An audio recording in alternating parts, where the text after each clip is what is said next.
I never expected Frida to show up at my apartment after 6 years of silence. We'd been roommates for all 4 years at university. Close once, finishing each other's sentences, staying up until 3 a.m., debating everything from philosophy to which pizza place delivered fastest. That was 11 years ago now, when we first met as freshmen. After graduation, life had pulled us in different directions. She'd gone into nonprofit work somewhere out west. I'd stayed in Chicago, building my career one debunked ghost story at a time. The first year after college, we kept in contact frequently. Long phone calls, texts about nothing, plans to visit that never quite materialized. Then her responses became slower, rarer. Eventually, about 6 years ago, we stopped talking altogether. Not from any falling out, just the slow fade of lives moving at different speeds. I still thought about her sometimes, thought about reaching out again, but I never knew how to start after so much silence. And there were always other things. Deadlines, interviews, the comfortable inertia of letting more time pass. And now, after all that silence, there she was on my doorstep on a rainy Tuesday evening, soaked to the bone and trembling. "Gina," she said, her voice barely audible over the downpour, "I need your help." I ushered her inside, wrapping a blanket around her shoulders while she clutched a steaming mug of tea. The vibrant woman who used to dare me to sneak onto the university roof to watch meteor showers had vanished, replaced by someone hunted.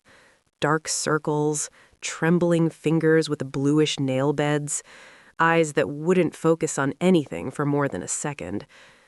We sat in silence for several minutes. I knew people didn't show up like this, soaked, trembling after 6 years of silence, unless something urgent had driven them to your door. I didn't want to ask her what happened, but I didn't press her. "You investigate supernatural claims, right?" Frida asked, staring into her mug. "Those articles where you expose frauds." I nodded. "That's been my beat for 5 years. Have you ever—" She paused, knuckles whitening around the ceramic. "Found anything real? Anything you couldn't explain away?" The question lodged in my chest like a stone. My entire career was built on revealing the desperate humans behind paranormal phenomena. Hidden speakers, fishing line, cold reading techniques. There was always a trick, always grief or loneliness or greed pulling the strings. Never anything truly supernatural. "No," I said. "There's always been a rational explanation." Her shoulders slumped. "That's what I was afraid you'd say." She told me about her sister, Eliza, missing for 6 years. Before she vanished, Eliza had been experiencing vivid nightmares, flying through forests at night, hunting, feeling a hunger that had nothing to do with food. The police found her car abandoned on a logging road. The last call she made was to me. She was crying, said she was near some town called Oakhaven, and something was happening to her, that she was changing. Frida's voice cracked. I told her she was probably just stressed, that she should see someone. I didn't believe her, Gina. My own sister. I kept my expression neutral, though internally I was cataloging symptoms, dissociative episodes, transformation delusions, classic signs of several treatable conditions. But I also felt a twist of guilt. 6 years ago, right when Eliza disappeared, that was when Frida's responses had started slowing, when she'd begun pulling away. I'd been so wrapped up in my own life that I never thought to ask why. "And now," Frida continued, "I'm having the same dreams. Every night. Flying through darkness. And there's this hunger." She swallowed. "I've been researching Oakhaven. People have been disappearing from there for decades." "Frida," I said gently, "dreams are just our subconscious processing anxiety. You're worried about Eliza, so your mind is—" "It's not just dreams." Her voice rose, eyes widening. Last week, I woke up outside my apartment building. I was standing under a tree, barefoot. I had dirt under my fingernails, leaves in my hair, and no memory of how I got there. When I showered, I found this. She jammed a finger against her collar and yanked it down, revealing 3 deep, parallel scratches gouged across her collarbone. I examined the scratches, forcing clinical distance. Sleepwalking can happen during periods of extreme stress, and the scratches— You think I did this to myself? Not a question. Her voice had gone flat. I didn't say that. You didn't have to. She stood, pulling her collar back up. I thought if anyone would listen, it would be you. Remember sophomore year? That astronomy professor everyone said was crazy because he believed in panspermia? You were the only one who actually went to his lectures, who said maybe he had a point. The memory stung. I had forgotten that version of myself, the one who'd been curious rather than cynical, who'd entertained possibilities instead of dismissing them. This is different, I said. That was a hypothesis. This is your friend asking for help.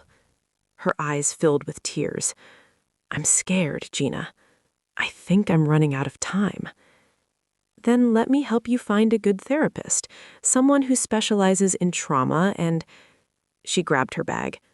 I'm not asking you to believe me. I'm asking you to come to Oakhaven, see for yourself. Investigate like you always do. If you find nothing, I'll know I'm losing my mind.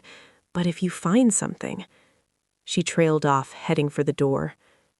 Frida, wait. She paused, hand on the doorknob. Remember what you used to say in college? That the truth matters more than being comfortable. I guess you stopped believing that. The door closed behind her with a soft click that felt like a thunderclap. I tried calling her twice over the next 2 days. Both times it went straight to voicemail. I left rambling messages that sounded hollow even to me. I'm worried about you. Please call back. I want to help. Let's talk, okay?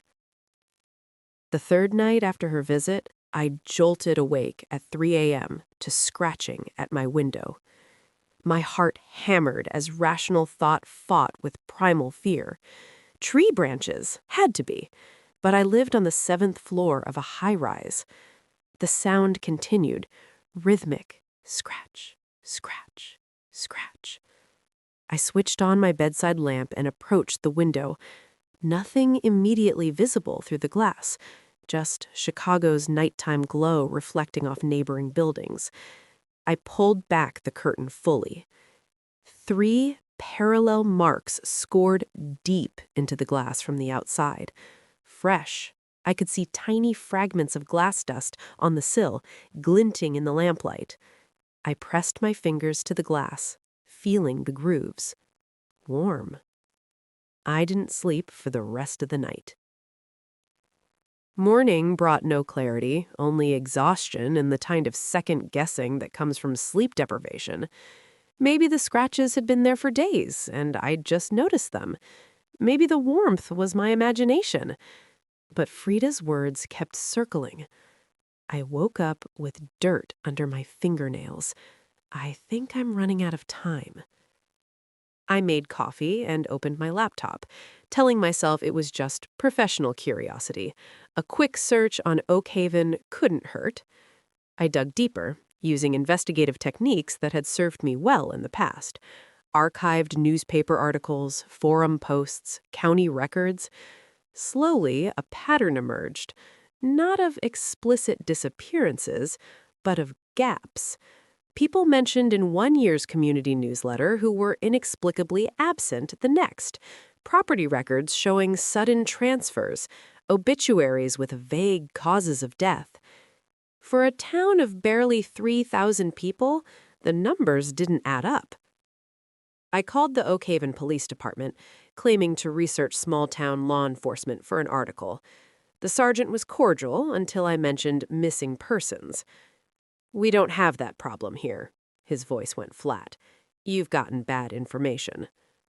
"I'm specifically interested in a case from 6 years ago. Eliza Lawson. Her car was found. No record of anyone by that name." He hung up. The abruptness confirmed what I'd suspected.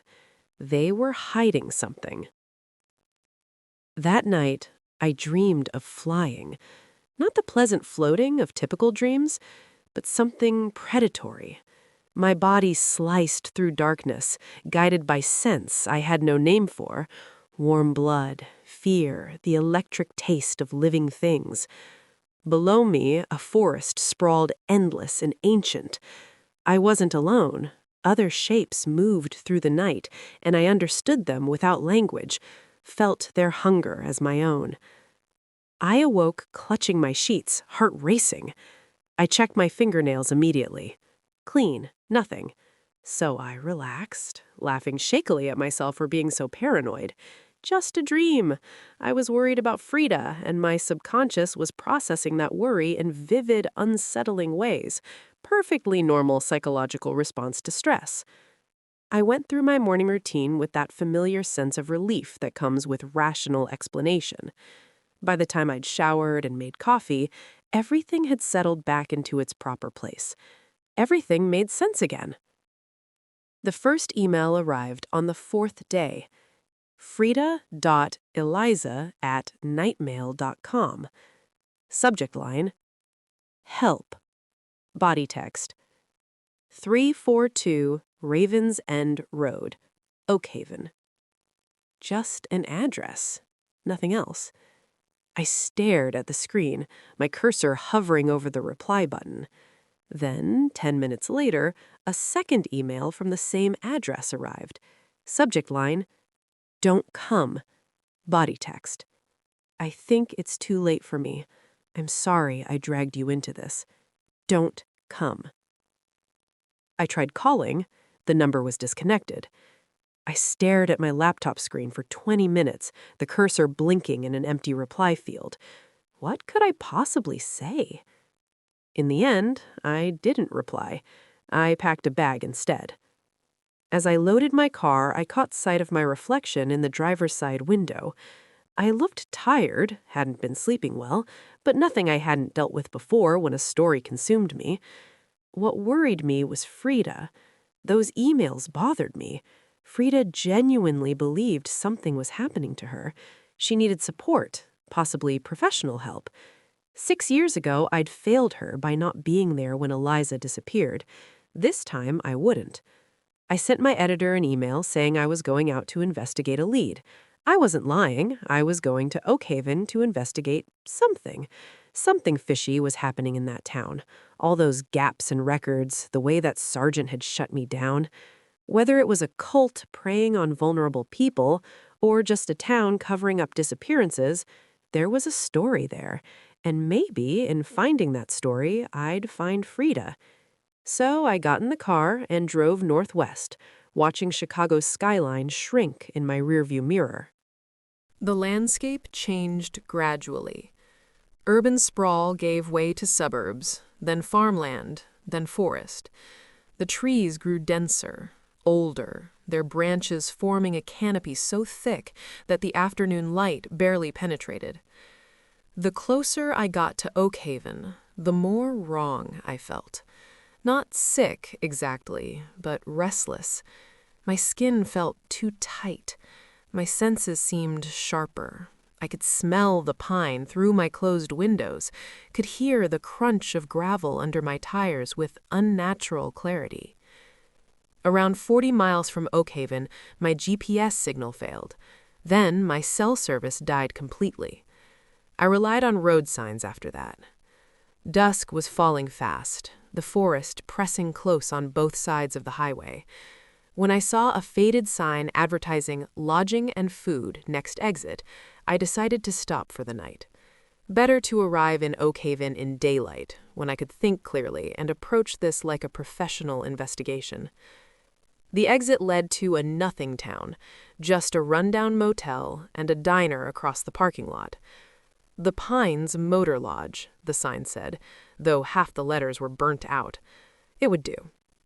The desk clerk looked up when I entered, and his face broke into a smile that seemed almost relieved. "Welcome home," he said, then caught himself. "I mean, welcome. Long drive?" The phrasing was odd, but people misspoke. I took the key to room 12, but as I turned to leave, I noticed the wall behind the desk, a faded painting of ravens in flight, and a carved wooden raven perched on the shelf by the register. I grabbed my overnight bag and headed to the room. The room was exactly what I expected: thin carpet, floral bedspread, a smell of old cigarettes imperfectly masked by air freshener. At the diner, the waitress studied me for a moment too long before seating me. "You look familiar," she said. "You been through here before?" "No, first time." "Huh," she smiled. "Must have one of those faces." But the way she looked at me, like she recognized something in me, made my skin prickle. I told myself it was just small-town friendliness, that curiosity about strangers. I ordered a burger and coffee, trying to ignore the feeling of being watched. While waiting, I noticed the diner's walls were decorated with old photographs and local memorabilia, and ravens, a painting of ravens in flight that looked remarkably similar to the one at the motel, and a carved wooden raven on the shelf by the register. Not identical, but similar, like a series. "Do the diner and motel have the same owner?" I asked when the waitress brought my food. She smiled. "Same family." Something about the way she said family made it sound more than just relatives.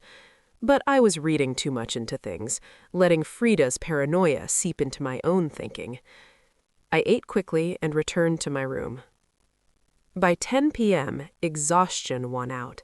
I locked the door, wedged a chair under the handle, old habit from too many seedy motel stays, and fell into bed. The dream came almost immediately. This time, it was different, more real. I wasn't just flying, I was hunting. The forest spread below me in perfect detail, and I could smell everything: warm blood, fear, the electric scent of prey. My body moved with impossible grace, cutting through night air. And I wasn't alone. Others flew with me, and I knew them, recognized them the way you recognize your own reflection, some deep cellular understanding. When I woke, my heart was pounding, not from fear, from exhilaration, from hunger. I lay there in the dark, trying to catch my breath, trying to convince myself it was just another stress dream. Then I turned on the bedside lamp. Soil. Dark crescents under every fingernail, packed deep. I stared at my hands, mind stuttering. I'd been in this room all night. The chair was still wedged under the door handle. The windows were closed and locked. I hadn't been anywhere. Had I? I stumbled to the bathroom and scrubbed my hands raw, watching dirt swirl down the drain, brown, then pink, then clear. But even after my nails were clean, I could still feel it, the phantom sensation of earth beneath them, of leaves and bark and forest floor. I sat on the edge of the tub, shaking. Should I keep going or turn around and drive back to Chicago? My mind started spinning theories. Maybe someone had drugged me, slipped something in my coffee at the diner. That would explain the vivid dream, the lost time. And the soil under my nails? Someone could have broken in while I was unconscious, put it there deliberately. But why? To scare me off? To make me think I'm losing my mind? The chair was under the door handle, but maybe they had a key. Maybe the clerk and waitress were in on it. Big family, she'd said. Maybe this whole town or towns near Oakhaven were protecting something, intimidating anyone who came looking. But wait, they wouldn't know I was here to investigate. I'd just told them I was passing through. Unless they'd been watching me since I started researching Oakhaven, that website. Maybe they'd planted something on it, tracking software or spyware. Anyone who visited and searched for missing persons would be flagged. They'd know I was coming before I even left Chicago. That made sense. A conspiracy was more believable than what? Supernatural transformation? But even as I constructed the theory, it felt flimsy. Why go to such elaborate lengths? And how would they have done this so quickly?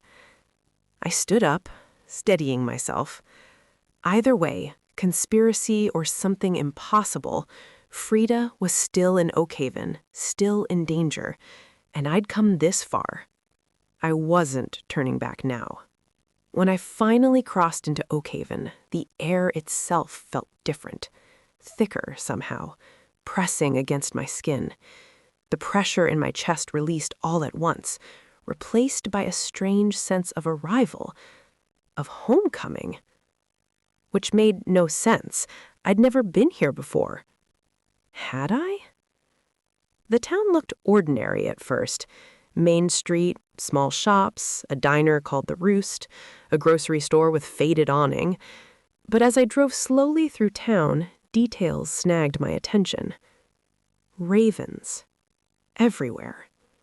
Carved into door frames, perched on weather vanes, embroidered on the town flag hanging from the municipal building. The town square featured a bronze statue of a raven with wings outstretched, so large it cast shadows across the entire intersection. I checked into the Nightingale Inn, the only motel in town. The desk clerk was ancient, with papery skin and eyes that seemed slightly too large. He barely spoke during check-in, but those eyes never left my face. "Just passing through?" he finally asked, handing me an actual metal key. "Research," I said carefully. "I'm a journalist." Something flickered across his expression. "Lots of history here. Just be careful what stories you dig up. Some things are buried for good reasons." "I'm looking for a friend." I pulled out my phone, showing Frida's picture. "Have you seen her?" He glanced at the photo for less than a second. "No." The speed of his denial felt rehearsed, like he'd been preparing for this question. I took my key, room 7, and headed to the far end of the motel. The room was dated but clean, floral bedspread, wood paneling, a tube TV from 2003. As I set my bag on the bed, I noticed something carved into the wooden headboard. 3 parallel lines, the same marks from my window, from Frida's collarbone. I traced them with my fingertips, feeling their deliberate depth. Someone had carved these with intention, with meaning I didn't yet understand. Outside, the sun was setting faster than seemed natural, shadows stretching long and hungry across the parking lot. The Roost was half full when I arrived for dinner, mostly locals who fell silent as I entered. Conversations died mid-sentence. Silverware stopped clinking. Every head turned. But then, instead of the hostile stares I expected, they smiled, nodded. An elderly man at the counter raised his coffee cup in greeting. A woman in a booth gave me a warm smile as I passed. The waitress, 50s, with graying hair pulled back neatly, approached with genuine warmth. "Welcome, honey. Sit anywhere you like. Sit anywhere you like." She gestured to the room. "Coffee to start?" "Please. And whatever the dinner special is." "You got it." She smiled and headed to the kitchen. I chose a booth by the window and pulled out my notebook, jotting observations. The friendliness felt almost too warm, too welcoming for a stranger in a small town. That raven motif continued here. Crow-shaped salt and pepper shakers, a mural of flying ravens covering one entire wall. Taking notes. The voice startled me. A man had slid into the booth across from me, uninvited. Weathered face, work-rough hands, eyes sharp enough to cut glass. "You're a writer. How did you—" "Small town. Word travels. He leaned back, studying me. I'm Sheriff Mills. We don't get many journalists in Oakhaven. I'm surprised. Seems like a town with stories to tell. His mouth twitched. Not quite a smile. More than you know. What brings you here specifically, Miss Mercer, Gina Mercer? I hesitated, then decided directness might be my only option. I'm looking for a friend, Frida Lawson. I showed him the photo. His expression didn't change, but his hand tightened on the table edge, knuckles going white. Can't say I recognize her. She would have come through in the last week. No strangers in town, except you. The waitress returned with coffee and meatloaf, setting down silverware for two as if she'd known the sheriff would join me. I'm also looking for information about her sister, Eliza Lawson. She disappeared 6 years ago after passing through here. Her car was found abandoned on a logging road. The sheriff and waitress exchanged a glance so quick I almost missed it. Not my jurisdiction. That would have been county business. But surely, in a town this small, you would have heard. Miss Mercer. He leaned forward slightly, and I caught a scent like pine and copper. Oakhaven is quiet. People pass through on the highway all the time. If your friends came through, they didn't stay long enough to be remembered. The dismissal was absolute, practiced. They'd had this conversation before. What are you protecting? I asked quietly. He stood, placing a business card on the table. Enjoy your dinner. If you need anything during your stay, call the station. His eyes met mine, and there was something predatory in them, something that made every instinct scream, run. Though I expect you'll be moving on tomorrow. Not a suggestion, a warning. After he left, the waitress returned, her expression apologetic. Don't mind him, honey. He gets a little overprotective of our town. She topped off my coffee. We don't get many visitors is all. Makes him nervous. She leaned in conspiratorially. Between you and me, I think he just likes playing sheriff a bit too much. Her friendliness felt genuine, almost maternal. I wanted to believe it. Have you seen this woman? I showed her Frida's picture again. She studied it carefully, longer than the sheriff had. I'm sorry, sweetie. I don't think so. But, memory isn't what it used to be. She smiled warmly. If I do remember anything, I'll let you know. You staying at the Nightingale? Room 7. Well, you need anything, you just ask. We take care of people here. She patted my shoulder before heading to another table. As I ate, I noticed other diners glancing my way, not with suspicion, but with that same welcoming warmth. A couple smiled at me on their way out. The elderly man at the counter nodded goodbye. The friendliness should have been comforting. Instead, it made my skin crawl. Like they knew something I didn't. Like they knew me, and I'd somehow forgotten them.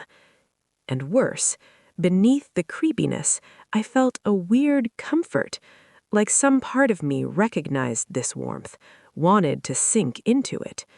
That feeling gave me more goosebumps than anything else. That night, the dream came again. I was flying, but this time I had companions. Dark shapes cutting through moonlight, moving with impossible grace. We communicated without words. Pure understanding. Pure instinct. I recognized some of them. The sheriff, his human features elongated, predatory. The motel clerk, moving with fluid precision impossible for his age. The waitress from the diner. And ahead of them all, flying with practiced ease, was Frida. In the dream, she turned to look at me, and her eyes reflected moonlight like an animal's. She smiled, and her teeth were too sharp. "Come find me," she said, without speaking, "before you forget how." I woke, gasping, sheets soaked with sweat, despite the room's chill. 3:17 a.m., the witching hour. My window was open, though I'd locked it before bed. Night air carried the scent of pine and something musky, animal.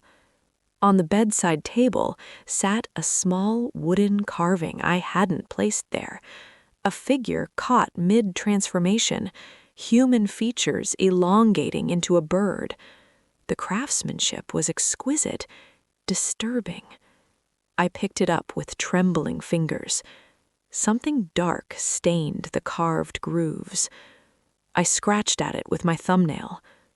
Blood.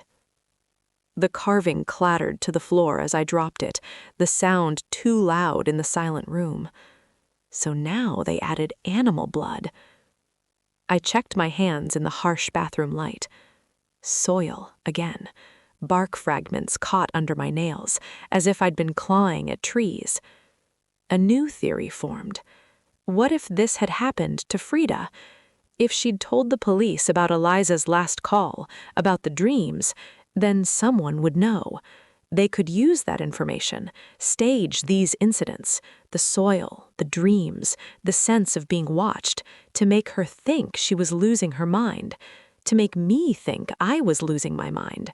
A psychological operation to stop anyone from asking questions about Eliza. It was elaborate, but cults did elaborate things. Towns protecting dark secrets did elaborate things. The professional in me recognized breakdown symptoms, dissociation, fugue states, possible self-harm. These were documented, treatable phenomena, but they were also symptoms that could be induced with the right combination of drugs and suggestion. I spent the rest of the night with my back against the headboard, lights blazing, pocket knife open beside me. Not that it would help against whatever was happening, but its weight was comforting.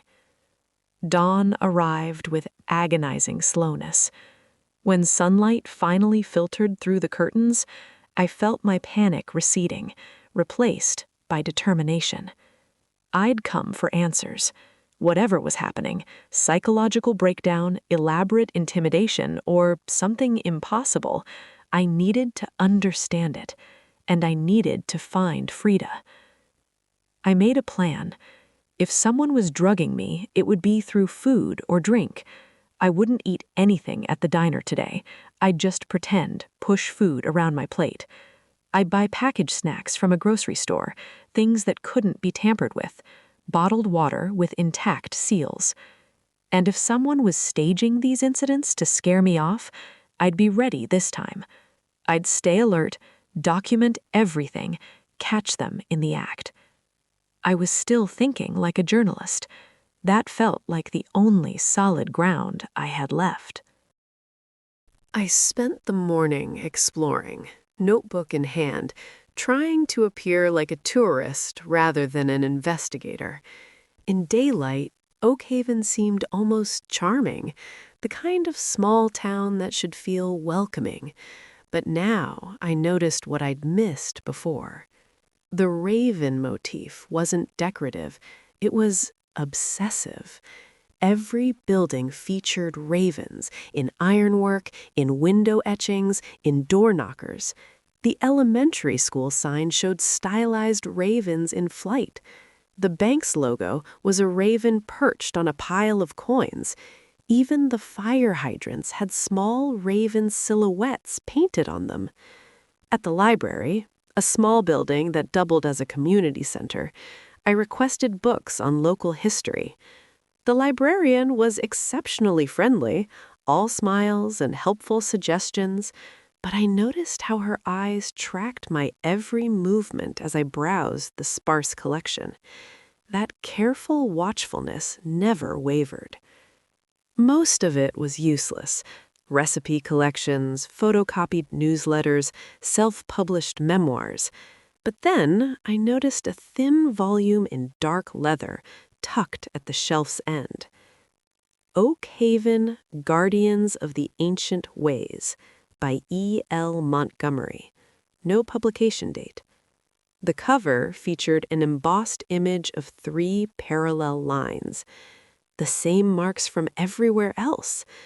I pulled it out, and the librarian materialized beside me with startling speed. Her smile vanished. "That's not for circulation," she said, reaching for it. I held it away instinctively. "I just want to look. It requires special permission from the Historical Society." Her voice had gone hard. She plucked the book from my hands with surprising speed and held it against her chest like a shield. Something snapped inside me. Anger flooded through, hot and sudden. All these stupid dreams, all these people with their strangely watchful friendliness, all this denial. It exploded out before I could stop it. "I'm investigating the disappearance of Eliza Lawson and now her sister, Frida. They both came to Oakhaven." Her pupils dilated. Fear or recognition, I couldn't tell. "I don't know those names, and there are no disappearances in Oakhaven." Each word came out precise, rehearsed. "I think you know. Everyone in this town knows exactly what happened to them." "No," she said flatly, her friendly mask dropping away. Her face went completely expressionless, a blank wall where warmth had been moments before. "I don't think I am," I said. "Where is the Historical Society? I'd like to request that special permission you mentioned." Her eyes stayed fixed on mine, unblinking. Suddenly she smiled, wrote an address on a page of her notebook, and tore it out. She handed it to me. "Here, maybe this will help you make up your mind." She turned and disappeared into the back office, the door clicking shut with finality. The address led me to a Victorian house on the edge of town, its gingerbread trim painted in fading white. A small brass plaque by the door read, "Oakhaven Historical Society." An elderly man answered my knock, his face creasing into a warm smile. Come in, come in. Always happy to see someone interested in our town's history." He introduced himself as Mr. Pemberton, the society's curator, and led me into a cluttered office that smelled of old paper and lemon polish. "I'm interested in accessing some historical records," I said, trying to sound casual. "Ah, yes." He settled into a worn leather chair, gesturing for me to sit. "It's just a formality, really. We require 3 signatures from local residents, people who've lived here at least 10 years. It's our way of ensuring the materials are treated with proper respect." A polite way to say no. I'd never get 3 locals to vouch for me. "Why all the secrecy?" I asked, unable to keep the frustration from my voice. His expression remained kind but firm. "It's not secrecy, my dear. It's respect. These documents are our heritage, over 400 years of history in this town. We've learned to be careful with who handles them." He leaned back, his eyes taking on a distant look. "Oakhaven was founded in 1623, you know, one of the oldest settlements in this region. The original families, the founding bloodlines, we call them, they understood something about this land that others didn't." Despite my suspicion, I found myself listening. He spoke of the town's early years, the hardships the settlers faced, the strange bargains they made to survive harsh winters. He mentioned landmarks I should visit, the old church with its unusual architecture, the founder's cemetery, where the oldest graves bore those 3 parallel lines, the overlook point, where you could see the entire forest spread out like a dark ocean. "What about the ravens?" I asked. "And those 3 parallel lines, they're everywhere. What do they mean?" Mr. Pemberton's smile didn't waver. "Ah, you've noticed our town's character. The raven motif and the 3 lines, they're symbols handed down from the founding bloodlines, family crests, you might say, traditional markers." He waved his hand dismissively. That's all they are, really. Every old town has its quirks, its local symbols. Ours just happen to be ravens. The explanation was too simple, too casual. The way he said, "That's all," felt like closing a door. "We're very proud of our history," he said, standing to show me to the door. "It's what makes us who we are.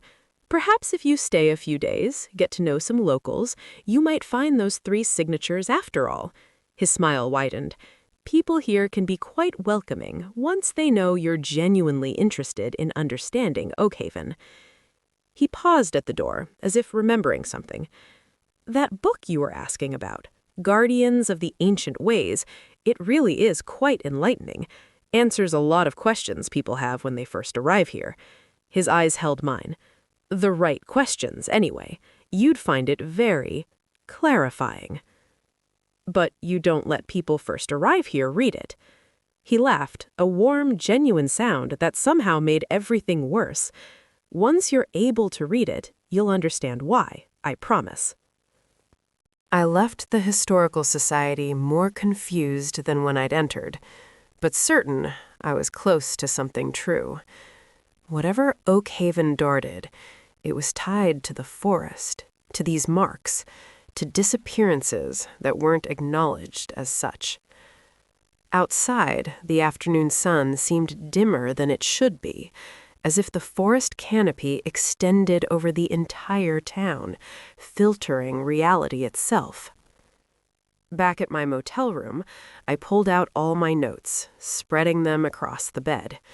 Everything I'd documented about Eliza's disappearance, Frida's increasingly strange messages, the patterns I'd noticed. And there, Frida's last email, the one that had brought me here. Buried in her rambling message was an address I'd barely registered before, 342 Ravens End Road. I plugged it into my phone's GPS. The pin dropped at the forest's edge, where the town ended and the wilderness began. My phone buzzed. 1 bar of service flickered on the screen, then vanished. A text from an unknown number. "The clearing. Midnight. Come alone or don't come at all. E.L." My fingers moved before I could think. "Where's the clearing? Are you Eliza?" The reply came in less than a second. "Don't resist. Just follow your instinct. You'll find the clearing." I typed quickly. "Is Frida with you?" The reply came immediately. "Yes." My hands shook as I typed. "Where is she? Where are you?" No reply. I watched the screen, waiting, but nothing came. The single bar of service had vanished completely. I had hours until midnight. I could leave now, drive back to Chicago, forget this entire thing, write it off as research for an article that would never be published, a friend I couldn't save. Or I could go. Part of me knew it might be a trap, but somehow, beneath the fear and suspicion, there was a strange feeling that it would be safe. My instincts had helped me in past investigations countless times, had warned me away from dangerous sources, guided me toward the truth when logic alone wouldn't have gotten me there. And right now, those same instincts were telling me to go to the clearing at midnight. The town itself felt safe, I realized.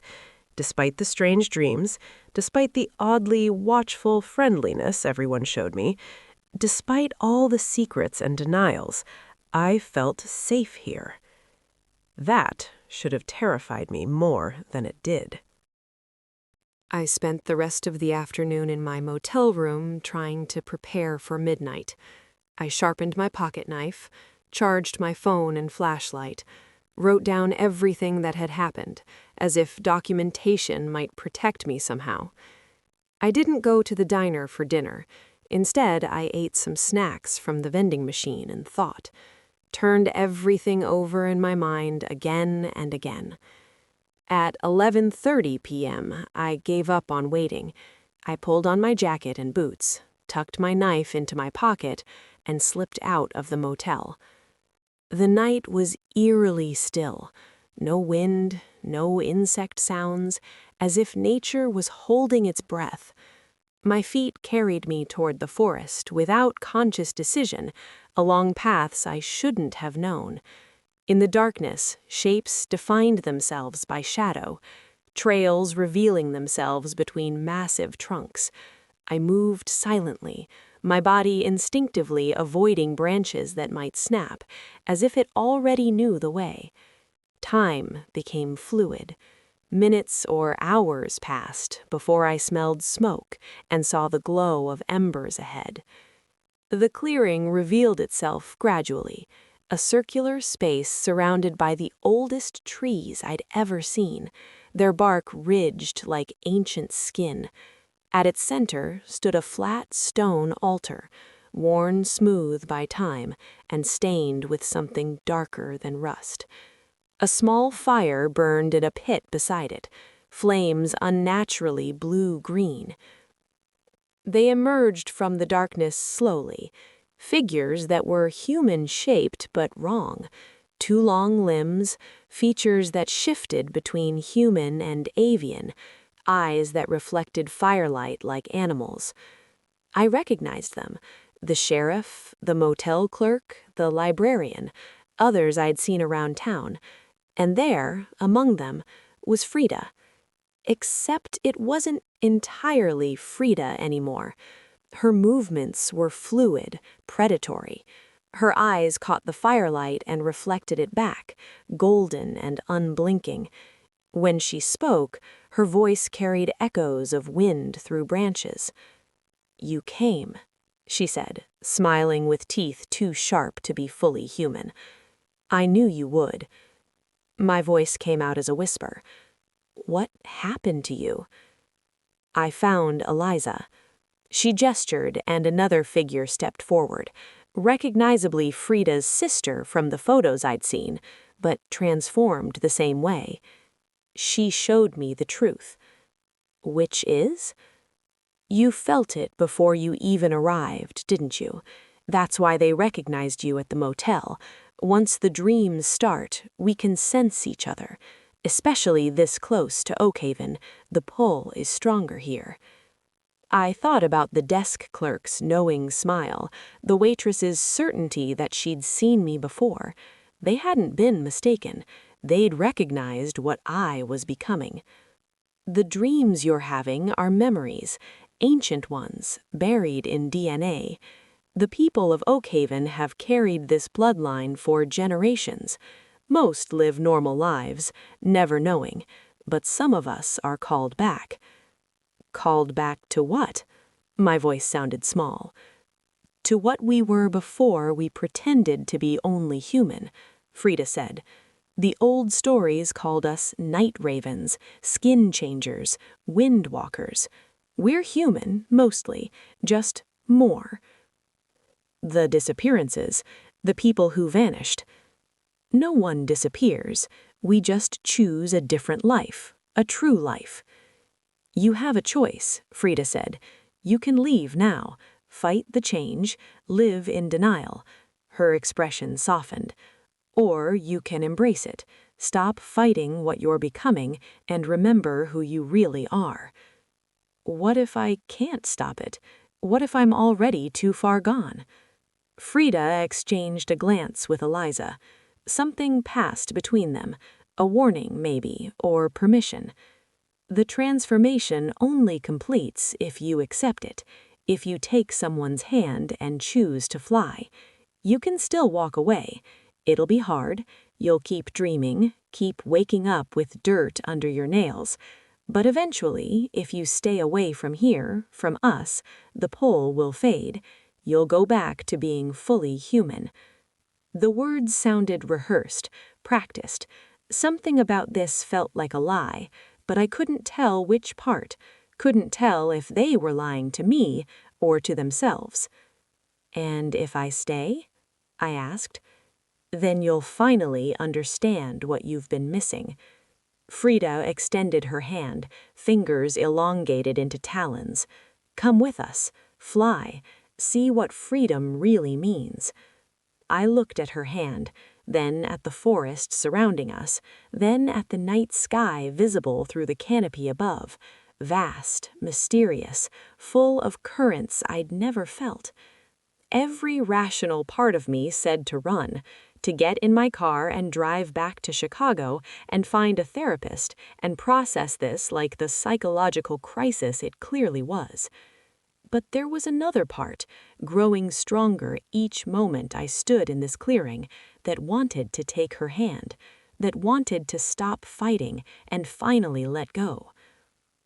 I thought about my life before, my sterile apartment, my career exposing frauds, my careful maintenance of skepticism, the loneliness I never acknowledged, the feeling that something vital was missing, had always been missing. But I also thought about Dan, my editor, encouraging my work, about the satisfaction of helping someone see through a scam, of protecting people from predators, about the version of myself that built something real, even if it was small. I need time, I said. I need to think. Frida's expression turned sad. We'll be here when you're ready, but Gina, don't wait too long. The longer you resist, the more painful it becomes, and there will come a point when the choice is made for you. I backed away from the clearing, from Frida's outstretched hand, from the promise and threat of transformation. None of them tried to stop me. I walked back through the forest. This time, the path didn't reveal itself so easily. I stumbled, took wrong turns, scraped myself on low branches. My body seemed to forget the way, or maybe it was punishing me for refusing. By the time I found my motel, dawn was breaking. I looked down at my hands in the pale light. Fresh soil packed under every ninglenail, though I didn't remember touching the ground. I drove out of Oakhaven that morning without checking out. I left the key on the dresser and my overnight bag half-packed on the bed. My hands shook so badly I could barely grip the steering wheel. I just needed to leave, to put distance between myself and that clearing, those people, if they could still be called people, and that impossible choice. The soil was still packed under my fingernails. I kept glancing at my hands between watching the road, expecting to see them changing, elongating into something inhuman. The highway stretched empty before me. I drove for an hour before my hands stopped shaking. But I couldn't go back to Chicago. Not yet.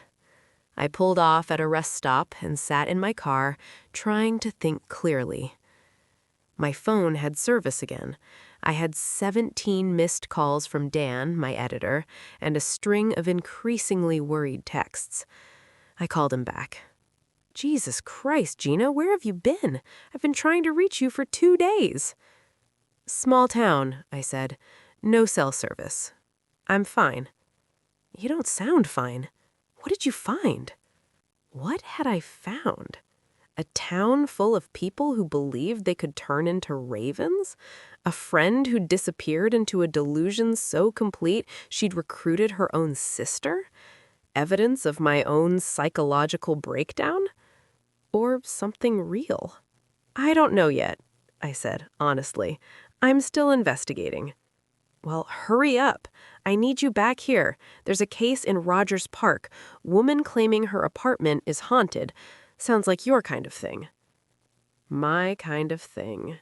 Debunking frauds, explaining away mysteries, protecting people from their own desperate need to believe in something beyond the mundane. Is that who I was? Is that who I wanted to be? I'll be back soon, I told Dan, and ended the call. I spent 3 days at a cheap motel 2 hours from Oakhaven, trying to convince myself I was having a breakdown. I researched clinical lycanthropy, body dysmorphia, dissociative disorders. I read academic papers on transformation mythology, case studies of people who believed they were changing into animals.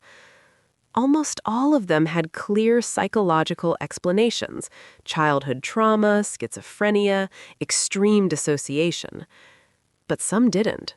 Some described experiences exactly like mine. The dreams starting in adulthood, the soil and pine needles, the sense of recognition among others. And every account I found ended the same way. The person disappeared. No follow-up studies, no resolution, just gone. Back to Oakhaven, probably. I thought about my old astronomy professor from college, the one who believed in panspermia, the theory that life came from space. Everyone thought he was crazy, but he was so alive in his certainty, so engaged with possibility. I envied that, even as I'd learned to be skeptical of everything. When had I stopped being curious and started just being cynical? On the fourth night, I had the dream again. But this time, when I woke, I wasn't in my motel bed. I was standing in the parking lot, barefoot, wearing only a t-shirt and underwear. The gravel had torn my feet open, blood stuck to the small stones beneath me. My hands were covered in dirt and pine needles, nail boxes black with soil I didn't remember touching. I'd lost 4 hours. I looked down and saw I'd walked in a straight line from my room toward the tree line in the distance, toward Oakhaven. My body knew where it wanted to go, even if my mind was still fighting. The motel clerk found me there at 4 a.m., standing motionless, staring at the forest. He wrapped a blanket around my shoulders and led me back inside, asking if I was okay, if he needed to call someone. I told him I was fine, just sleepwalking. But I wasn't fine. Frida had been right. The longer I resisted, the worse it got. My body was trying to return to Oakhaven whether I wanted to or not. I had 2 choices. Go back to Chicago and fight this until either I broke completely or hurt myself, or return to Oakhaven and accept what I was becoming. Neither felt like a real choice. I called Frida's old number, the one that had been disconnected. It rang this time. She answered on the second ring. "Gina, how did you know it was me? I've been waiting for you to call." Her voice was warm, familiar, but with that strange wind song quality underneath. "Are you okay?" "No," I said honestly. "I don't know what I'm supposed to do." "Come back," she said simply. "Stop fighting. Let yourself remember." What if I don't want to remember? What if I like my life the way it is? Silence on the other end. Then, gently, "Gina, when's the last time you were actually happy? Not just functional, not just getting through the day, actually happy." I opened my mouth to answer and couldn't. You've spent 5 years alone in a city full of people. You've built a career on taking away the only thing that makes people feel less alone, their sense that the world might be bigger and stranger than it seems. Does that feel good? Does that feel right? "I help people," I said weakly. "I protect them from con artists, from wonder." Her voice wasn't cruel, just sad. "From possibility?" "Gina, most of what you investigate is fraud, but you've gotten so good at finding the lies that you can't see the truth anymore, even when it's transforming your body while you sleep." The words stung because they were true. When was the last time I truly felt happy, truly connected to anything or anyone? I had a life, a career, friends. Did you? Or did you have a job and acquaintances and a comfortable isolation? I couldn't answer. "Come back, Gina," said Frida again. "Not because you have to, but because you want to, because you're curious about what it feels like to stop denying what you are." I drove out of Oakhaven that morning without checking out. I left the key on the dresser and my overnight bag half packed on the bed. My hands shook so badly I could barely grip the steering wheel. I just needed to leave, to put distance between myself and that clearing, Those people, if they could still be called people, and that impossible choice. The soil was still packed under my fingernails. I kept glancing at my hands between watching the road, expecting to see them changing, elongating into something inhuman. The highway stretched empty before me. I drove for an hour before my hands stopped shaking. But I couldn't go back to Chicago. Not yet. I pulled off at a rest stop and sat in my car, trying to think clearly. My phone had service again. I had 17 missed calls from Dan, my editor, and a string of increasingly worried texts. I called him back. Jesus Christ, Gina, where have you been? I've been trying to reach you for 2 days. Small town, I said. No cell service. I'm fine. You don't sound fine. What did you find? What had I found? A town full of people who believed they could turn into ravens? A friend who disappeared into a delusion so complete she'd recruited her own sister? Evidence of my own psychological breakdown? Or something real? I don't know yet, I said, honestly. I'm still investigating. Well, hurry up. I need you back here. There's a case in Rogers Park. Woman claiming her apartment is haunted. Sounds like your kind of thing. My kind of thing. Debunking frauds, explaining away mysteries, protecting people from their own desperate need to believe in something beyond the mundane. Is that who I was? Is that who I wanted to be? I'll be back soon, I told Dan, and ended the call. I spent 3 days at a cheap motel 2 hours from Oakhaven, trying to convince myself I was having a breakdown. I researched clinical lycanthropy, body dysmorphia, dissociative disorders. I read academic papers on transformation mythology, case studies of people who believed they were changing into animals. Almost all of them had clear psychological explanations: childhood trauma, schizophrenia, extreme dissociation. But some didn't. Some described experiences exactly like mine: the dreams starting in adulthood, the soil and pine needles, the sense of recognition among others. And every account I found ended the same way. The person disappeared. No follow-up studies. No resolution, just gone. Back to Oakhaven, probably. I thought about my old astronomy professor from college, the one who believed in panspermia, the theory that life came from space. Everyone thought he was crazy, but he was so alive in his certainty, so engaged with possibility. I envied that, even as I'd learned to be skeptical of everything. When had I stopped being curious and started just being cynical? On the 4th night, I had the dream again. But this time, when I woke, I wasn't in my motel bed. I was standing in the parking lot, barefoot, wearing only a t-shirt and underwear. The gravel had torn my feet open, blood stuck to the small stones beneath me.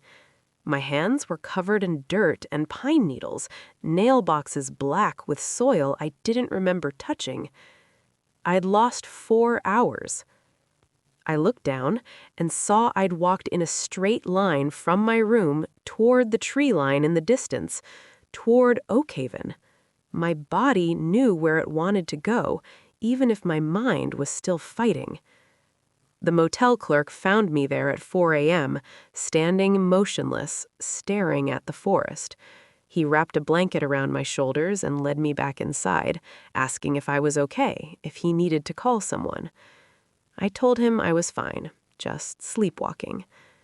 But I wasn't fine. Frida had been right. The longer I resisted, the worse it got. My body was trying to return to Oakhaven whether I wanted to or not.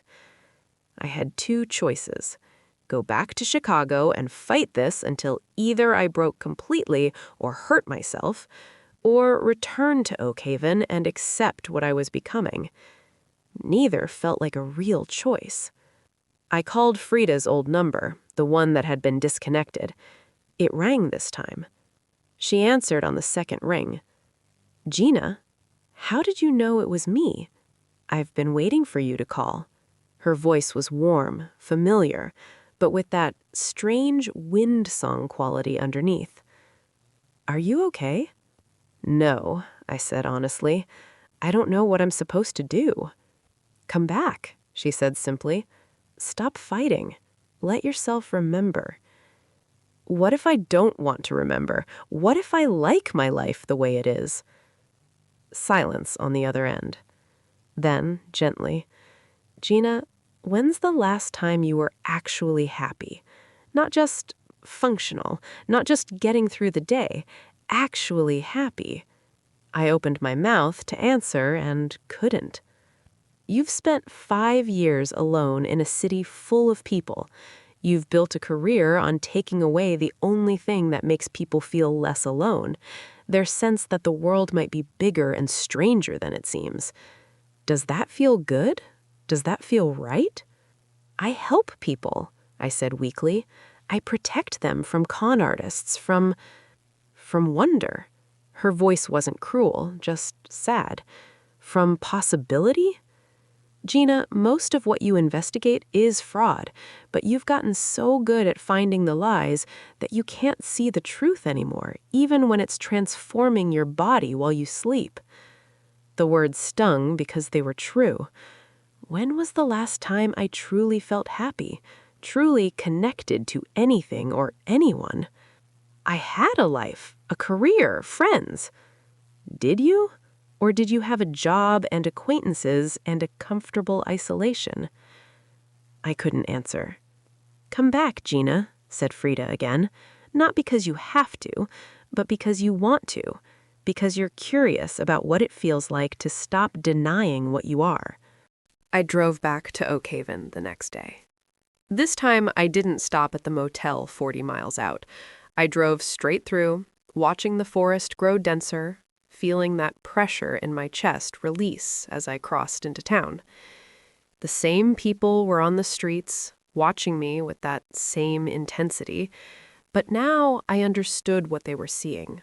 Not a stranger, but one of their own. Someone who belonged, but didn't know it yet. I parked in front of the Nightingale Inn. The ancient desk clerk smiled when he saw me. "Welcome back," he said. Not the friendly welcome home he'd offered before. That had been presumptuous, testing. This was different, an acknowledgement that I'd chosen to return. "Room 7, he said, handing me a key. "Same as before." That night, I didn't wait for midnight. At dusk, I walked to the forest's edge and followed the path I'd taken before. This time, my body remembered the way. I moved silently through the trees, drawn forward by something I couldn't name. The clearing was empty when I arrived, just the stone altar and the remnants of the fire. I stood there for several minutes, wondering if I'd made a mistake. Then Frida emerged from the trees, alone this time, fully human in appearance. "You came back," she said. "I can't keep fighting it. Every night I wake up somewhere I shouldn't be. I'm going to hurt myself or someone else, or you could stop fighting. Is that really all there is? Just surrender?" "It's not surrender." She came closer, and I could see her more clearly now. She looked healthy, vibrant, more alive than I'd ever seen her. "It's acceptance. It's remembering something that was always part of you." "What if I regret it?" "Then you'll regret it. But at least you'll know. You'll have chosen something instead of just letting life happen to you." I thought about that astronomy professor again, the one who'd believed in panspermia despite everyone thinking he was crazy. Frida had reminded me of him for a reason. He'd found something to believe in that made him feel alive, even if everyone else thought he was wrong. What had I believed in for the last 5 years? Nothing. I'd built a career on proving that nothing magical existed, that every mystery had a mundane explanation, and it had made me profoundly, achingly lonely. "What happens if I say yes?" I asked. "We fly," Frida said simply. "Tonight. You'll understand what the dreams have been trying to show you, and then you decide if you want to stay or if you want to go back to Chicago and never return. You're saying I can still leave after? Once you've fully transformed once, the dreams stop. You'll be able to shift whenever you want or never shift if that's what you choose, but you have to do it once, accept it fully before you can control it. That hadn't been mentioned before. I wondered if it was true or if it was just what I needed to hear. But I was so tired of fighting, tired of waking up in strange places, tired of being alone. I took her hand. The transformation didn't happen all at once. It unfolded over hours as we moved deeper into the forest, Frida patient with my fumbling, my human clumsiness. Others joined gradually. Eliza, the sheriff, the librarian, others from town. They moved around me like a flock, their bodies already half changed, waiting. First came heightened perception. The forest exploded in overwhelming sensation. I could smell water a mile away, track the path of deer from hours ago by scent alone. I heard the heartbeat of a rabbit hidden in underbrush, the rustle of beetles under bark, the whisper of owl wings 100 yards above. And then my body began to change. Not painfully, but with a sensation that was both terrifying and deeply right, like finally removing a costume I'd worn so long I'd forgotten it wasn't my skin. My bones hollowed, lightened. I felt them restructuring, my spine lengthening, my sternum broadening into a keel. My skin prickled as follicles shifted, preparing for feathers that existed in some space between physical and not. My jaw ached as my teeth sharpened, my eyes burned as my vision clarified, colors deepening into spectrums I'd never seen. And through it all, Frida's hand in mine, her voice in my ear. Don't fight it. Let it happen. Remember. And then, with Frida and Eliza on either side of me, I took to the air. Flying wasn't like the dreams. The dreams had been memories, pale shadows of reality. This was visceral, overwhelming, wind coursing through me, becoming part of me. The forest spread below like a living map. The hunger, sharp and clean and honest, guiding me toward warm, moving things. We hunted that night. I won't describe everything. Some experiences resist translation into human language, human morality. But I will say this. There was hunger and movement and the hot metal taste of fresh blood. There was the thrill of the chase, the cooperation of the flock, the ancient satisfaction of a successful hunt. And underneath it all, there was honesty. No pretense, no performance, no careful maintenance of civilization, just need and action and fulfillment. It felt more real than anything in my human life ever had. When I shifted back toward dawn, I expected to feel horror, guilt, shame. Instead, I felt quiet, settled, like some howling thing inside of me had finally been fed. As dawn approached, we returned to the clearing. My body shifted back toward human form, though I could feel it, the knowledge of what I could become living just beneath my skin. "What now?" I asked Frida, my voice rough. "Now you choose," she said. "You can stay here with us, or you can go back to Chicago. The dreams won't force you anymore. You're in control." I thought about my apartment, my career, my carefully maintained skepticism. About Dan waiting for me to return with another exposé, another explanation, another way to make the world smaller and more manageable. I don't know if I can go back, I said. Then don't, Eliza said gently. Not everyone is meant to live in cities, pretending the world is smaller than it is. But part of me still wanted to try, wanted to see if I could integrate this new reality with my old life, wanted to prove I hadn't lost myself completely.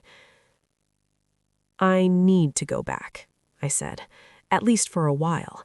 I need to see if you can live in both worlds, Frida finished. Some of us do. It's harder, but possible. I stayed in Oakhaven for 3 more days, learning control, how to shift deliberately instead of in dreams, how to find my way back to human form, how to live with the hunger without letting it consume me. Then I drove back to Chicago. Dan was relieved to see me.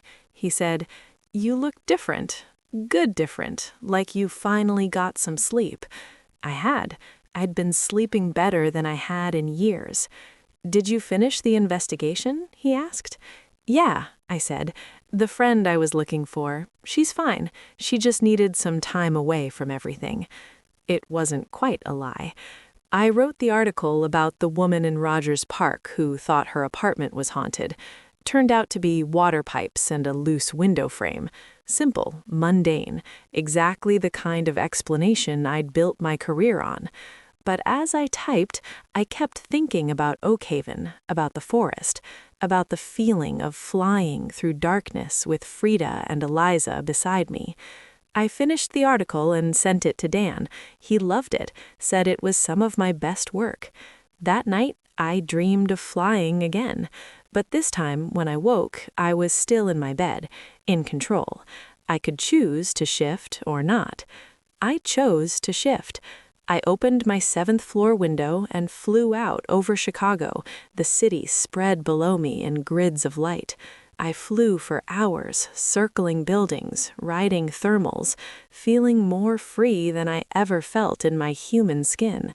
But as dawn approached, I returned to my apartment, shifted back, made coffee, sat down to my laptop to start researching my next assignment. Because Frida had been right, some of us can live in both worlds. It's been 2 months now. I still work for the paper, still write exposés about frauds and hoaxes, but I fly most nights, and once a month I drive back to Oakhaven to hunt with the others. My life is split between 2 realities now, the daylight world of journalism and rational explanations, and the night world of transformation and flight. It's not always easy. Sometimes I finish an article exposing some psychic fraud and feel like a hypocrite. Sometimes I fly over the city and feel the hunger rise and have to force myself back to my apartment before I do something I can't take back. And sometimes Dan looks at me with a strange expression, like he knows I'm hiding something but can't figure out what. Those moments scare me most, the fear that I'll have to choose after all, that living in both worlds will eventually tear me apart. Last week, he asked me, "Where do you go on those weekends you disappear?" I said, "Visiting a friend." Not quite a lie. And he didn't push, but I saw the question in his eyes. How long before he starts to notice the pattern? How long before someone sees me flying and traces it back to a 7th floor apartment with my name on the lease? Most people would find this impossible, contradictory. How can I debunk supernatural claims by day and become something supernatural by night? But I've realized they're not contradictory at all. Most supernatural claims are still frauds, people exploiting grief or fear or loneliness for profit. Those deserve to be exposed. The real things, the true things, don't need to be proven. They just exist, hidden in plain sight, waiting for the people who are ready to see them. I still don't know if I'm happy. Happiness feels like too simple a word for what I am now, but I'm alive in a way I never was before. I'm connected to something larger than myself. I belong somewhere, to someone, in a way that feels ancient and true. Sometimes, late at night, I stand at my window and watch the city sleep. I think about other people out there like me, people who suspect they're more than human, who have dreams they can't explain, who feel a pull towards places they've never been. I think about that astronomy professor from college again, the one who believed in panspermia despite everyone's skepticism. I finally understand what drew me to him. He was someone who refused to let other people's certainty limit his sense of what was possible. That's who I am now, someone who lives in the questions instead of the answers, someone who flies. And when I'm ready, when the city feels too small and the night sky calls too loudly, I know where I'll go. Oakhaven will be waiting. But for now, I walk among you. Don't worry, I wouldn't hurt you. You're not my prey. You're the people I still write articles for. Most of you will never know what I am. And that's how it should be. The real magic doesn't announce itself.